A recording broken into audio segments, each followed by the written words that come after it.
Moral story लोग क्या कहेंगे, लोगों का है काम है यही कहना।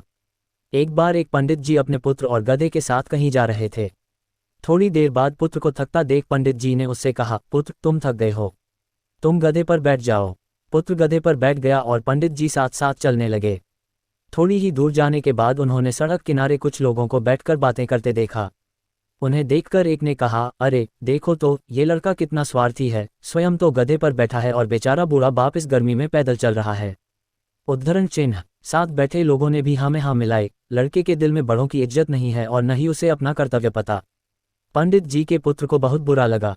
उसने कहा, पिताजी आप गधे पर बैठिए, मैं पैदल चल लूंगा।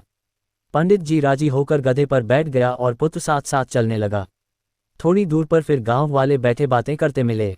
उन्हें जाता देखकर एक व्यक्ति ने कहा, वह आदमी कितना निर्दयी है, स्वयं तो आराम से गधे पर बैठा है और लड़के को पैदल चला रहा है। उद्धरण चिन्ह। साथ बैठे लोगों ने उसका साथ दिया। पंडित जी ने ये सुनकर पुत्र से कहा कि हम दोनों गधे पर बैठ जाते हैं। दोनों गधे पर बैठकर चलने लगे। मुश्किल से थोड़ी ही दूर पर कुछ और गांव वाले बैठे मिले। उन्होंने इन्हें देखकर कहा, ये दोनों कितने निष्ठुर हैं, बेचारे गधे पर दोनों चढ़कर बैठे हैं, इन्हें तो सजा मिलनी चाहिए। उद्धरण। ये सुनकर पंडित जी और पुत्र ने सोचा कि ये लोग सही ही कह रहे हैं।